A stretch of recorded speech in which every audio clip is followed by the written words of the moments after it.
you see what I see? Jangan lupa untuk subscribe, share, dan nyalakan lonceng notifikasinya sebagai bentuk dukungan kamu. Do you see what I see? Yakin nggak mau dapetin t-shirt spesial kontributor keren ini? Selain cerita kamu bisa didengarkan oleh jutaan telinga, kamu juga bisa dapetin t-shirt keren ini hanya dengan mengirimkan cerita pengalaman horor kamu ke email podcast.ceritahoror@gmail.com. Kami tunggu. Assalamualaikum warahmatullahi wabarakatuh. Dengar lagi suara gue, Rangga dari Tegal. Dan di cerita keempat kali ini, gue akan sharing pengalaman horor yang gue alami di hotel tempat gue pernah bekerja. Gue pernah tanya ke teman-teman gue di hotel-hotel lain gitu ya. Dan malah semua yang gue tanyai itu bilang di hotel-hotel mereka juga banyak pengalaman-pengalaman horor, baik yang dialami oleh tamu maupun yang dialami oleh pegawai-pegawainya. Tapi yang akan gue ceritakan adalah pengalaman yang gue alami sendiri di tempat gue pernah bekerja. Jadi selama gue bekerja di situ kan gue pindah ruang kerja itu kan udah beberapa kali ya. Nah di ruangan terakhir yang gue tempati itu ada kamar mandi di dalam ruangan itu. Dan entah kenapa setiap kali lampu kamar mandi itu dimatikan, pasti akan ada sosok-sosok yang berseliweran muncul gitu ya. Kadang malah mengganggu. Makanya kalau gue lagi kerja tiba-tiba suasana kok rasanya gak enak gitu. Padahal ramai banyak orang tapi aneh gitu loh, agak horor gitu. Gue langsung buruan cek kamar mandi dan bener aja itu lampu dimatikan. Makanya gue pesan ke semua yang ada di ruangan itu jangan pernah matikan lampu kamar mandi. Terus satu ketika lampu kamar mandi itu mati, gue nggak menyadari dan pintunya itu kebuka sedikit nih. Gue duduk di depan pintu kamar mandi ya agak jauh ya, tapi berhadapan lah ya. Dari dalam kamar mandi, pintu yang terbuka itu ada tangan buntung. Tangan cuma pergelangan tangan aja tuh ya, sama telapak tangan. Itu kayak jalan dari pakai jari gitu. Jalan pakai jari dari kamar mandi itu cepet banget deket ke kaki gue. Dan kebetulan di depan kaki gue itu ada tempat sampah yang tutupnya bisa berayun. Itu tangan masuk ke tempat sampah itu gitu dan tutupnya itu berayun. Ya gue pastikan gue gak berhalusinasi karena tutupnya gerak gitu loh, kayak ada orang yang buang sampah gitu. Dan di hari lain teman sekantor gue itu sama posisinya tuh, lampu kamar mandi mati dan pintu kebuka sedikit. Dia lihat ada tangan keluar dari kamar mandi itu megang daun pintu itu. Sejak saat itu temen gue parno, paling anti masuk ke kamar mandi itu. Dia gak mau. Terus di ruangan yang sama ya, setiap sekitar jam 3 sore ke atas lah menjelang maghrib, di atas ruang kantor gue itu kan ada ruang meeting yang hampir gak pernah dipakai sama sekali. Dari kantor gue itu selalu kedengaran di atas itu ada aktivitas. Ada yang seret-seret kursi, ada yang geser-geser meja, ada suara kaki melangkah gitu. Dan gue positive thinking kali aja ada housekeeping yang lagi bersihin tuh ruangan gitu. Gue cek lah ke atas dan itu ruangan gak ada orang sama sekali, gak ada aktivitas sama sekali.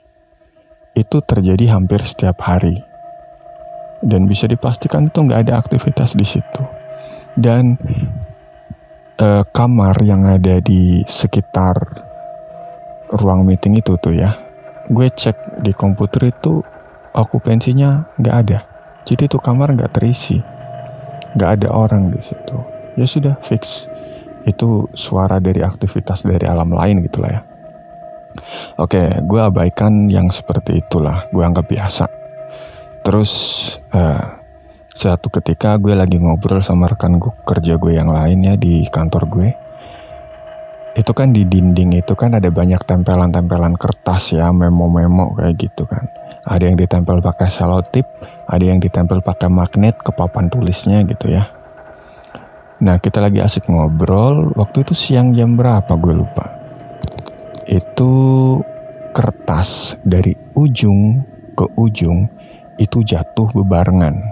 Kalaupun itu ketiup angin, pasti yang jatuh selembar 2 lembar dong. Itu jatuhnya tuh dari ujung sana ke ujung sini. Dan jatuhnya bukan random, tapi jatuhnya tuh kayak domino berurutan. Seret gitu. Ya gue sama temen gue saling lihat, kita sama-sama shock, tapi kita tanggapi dengan senyum gitu. Terus temen gue bilang, yaudah yuk keluar aja yuk, barangkali ada yang mau pakai ruangannya, bahasanya sih gitu ya.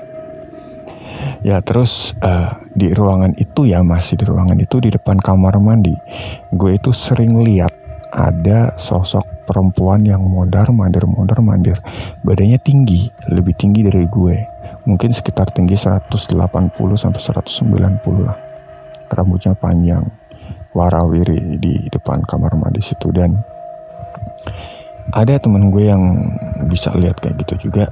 Dia bilang itu katanya itu bukan perempuan, itu laki-laki cuma rambutnya panjang gitu.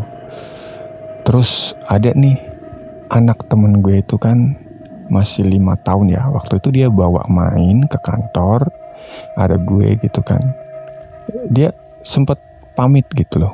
Waktu dia mau pulang, dia pamit ke arah kamar mandi. Dia bilang, "Hey hantu, aku pulang dulu ya." Nah jelas di situ nggak ada orang gitu. Kata temen gue sih ini bocah lahirnya itu Jumat Kliwon, ya gak heran lah ya. Nah si bocah ini kan sama gue itu kan biasanya juga biasa aja gitu kan. Satu ketika dia main lagi, dia mau pulang, dia pamit, dia itu salaman sama semua orang yang ada di situ. Tapi di hari itu dia itu takut banget lihat gue, disuruh salaman sama gue nggak mau, ngumpet di belakang ibunya gitu ya. Terus kata ibunya, "Kenapa? Ayo salaman dulu sama om," gitu. Terus katanya, "Gak mau, takut, serem," gitu. Gue langsung notice dong, ini ada yang gak beres di belakang gue nih. Terus gue bilang, "Yaudah pulang aja deh, pulang aja." Aku bilang sama ibunya, "Mbak, buruan dibawa pulang deh, kasihan di sini," gitu. Ibunya langsung paham gitu. Ya itu di ruangan itu. Terus gue kan dapet jatah MOD ya, manager on duty itu. Gue piket dari jam 11 malam sampai jam 8 pagi. Gue dapat jatah kamar sih sebenarnya. Gue boleh tinggal di salah satu kamar buat istirahat. Karena keberadaan gue di situ tuh maksudnya hanya untuk mendampingi, mengawasi aja, siapa tahu nanti dibutuhkan keputusan oleh HOD, ada gue di situ. Intinya gitu ya. Bukan berarti gue harus kerja semalaman, bukan. Tapi waktu itu gue gak ambil kamar, gue lebih memilih tidur di business center. Itu lokasinya itu ada di belakang resepsionis, sebelahan ruangannya. Gue tidur di sofa panjang, gue matikan lampunya. Dan tiba-tiba kok gue ngerasa gerah-gerahnya kayak gerah banyak orang gitu. Makin sumpek, gue makin gak bisa tidur gitu kan. Dan remang-remang gue tuh lihat kok kayak banyak orang ngerubutin gue gitu ya. Terus gue buka mata sepenuhnya dan gue tengok ke sebelah kanan. Yang gue lihat adalah sosok perempuan lagi jongkok hadap dinding. Dan si perempuan itu nengok kepalanya ke arah gue. Kabur kan langsung malam itu juga. Dan sampai pagi gue duduk di teras hotel, gak mau masuk hotel, sumpah. Besoknya gue ketemu sama temen gue yang sering punya pengalaman juga kan, mengalami hal-hal kayak gitu di hotel itu kan. Gue bilang, "Mbak, semalam aku ini deh ngalamin hal serem gitu. Aku kan tidur di business center gitu kan, Mbak. Nah pas aku buka mata, aku nengok ke dinding, aku lihat, nah temen gue motong langsung. Kamu lihat apa? Kamu lihat perempuan kan? Lagi jongkok, ngadep dinding, rambutnya panjang gitu. Gue pikir, waduh, kok dia tahu gitu. Aku bilang, kok tahu sih mbak gitu. Iyalah, aku pernah lihat juga kok. Ya udah fix, yang gue lihat itu bukan halusinasi, itu real memang ya, karena dialami oleh orang lain juga. Terus nih, waktu itu gue lagi meeting profit and loss. Meetingnya itu dari siang sampai sore. Nah, karena meetingnya agak lama, jadi disediakan coffee break. Di situ ada snack dan juga kopi dan teh.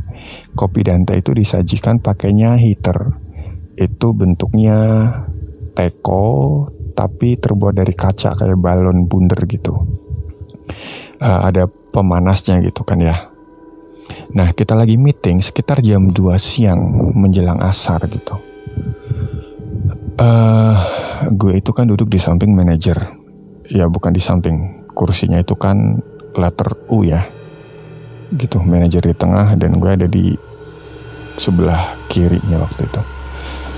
Manajer lagi ngomong panjang lebar, gue itu bukan ngelamun sebenarnya. Gue fokus ke satu sosok.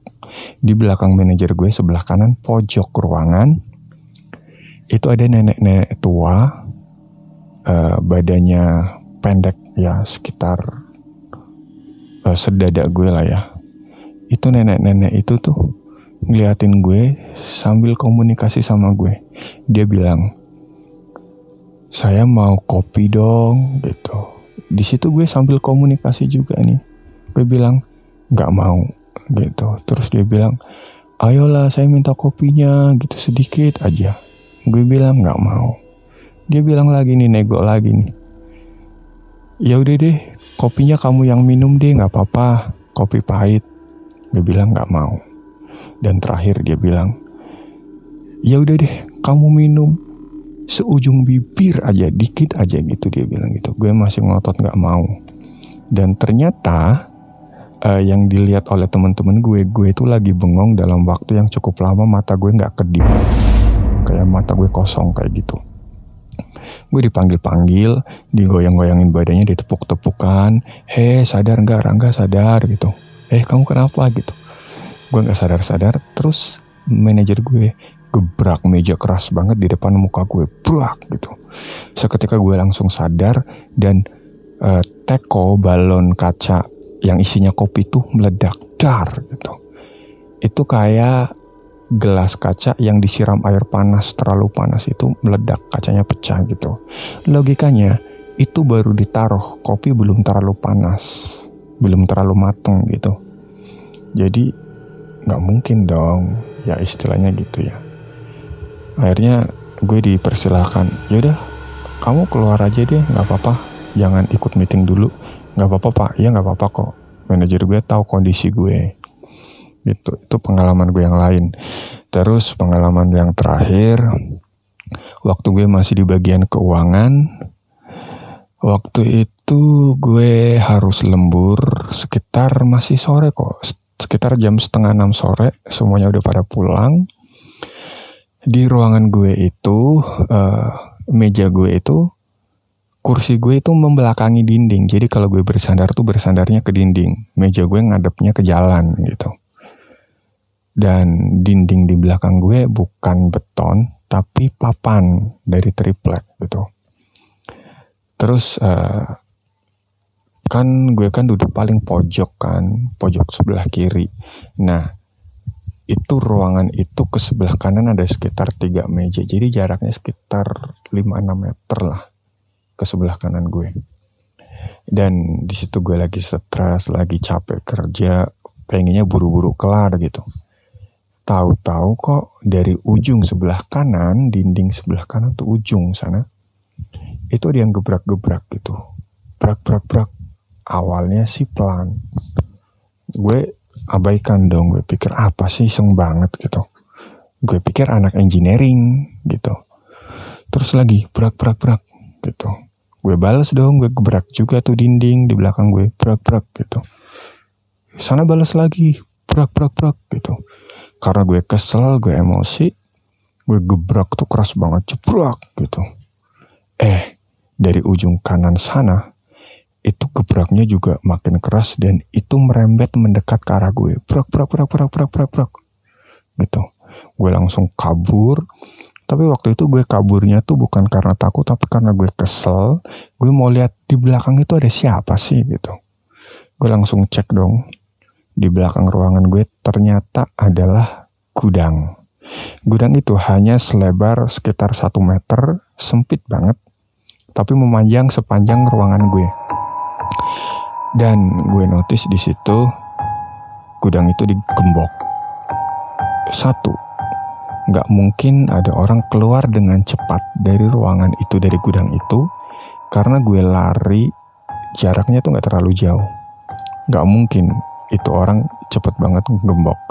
Dan yang kedua, itu gembok itu udah berkarat, yang mana artinya ini sudah tidak dibuka dalam waktu yang cukup lama. Besoknya gue tanya ke kepala engineering dong, Pak, ini di belakang ruangan saya ini apa sih Pak gitu. Itu kan gudang Mas gitu. Isinya apa Pak? Ya rongsokan barang-barang yang udah nggak dipakai. Terus terakhir dibuka kapan Pak? Ya nggak tahu, saya lupa, itu udah lama banget nggak pernah dibuka. Oke, berarti itu bukan manusia gitu. Dan nggak ada akses lain. Itu benar-benar gudang kayak lorong gitu. Ya sudah, akhirnya sejak itu gue sedikit menghindari lembur sampai malam ya. Tapi setelahnya sih gue udah biasa lagi. Ya sebenarnya masih banyak sekali cerita yang gue alami di situ. Cuma biar nggak kepanjangan, segitu aja dulu ya. Sorry gue ceritanya agak cepet karena poinnya agak banyak gitu ya. Ya terima kasih teman-teman Desa Sukawedi, penggemar Dwi Suwata IC yang sudah mendengarkan. Terima kasih sekali lagi. Wassalamualaikum warahmatullahi wabarakatuh.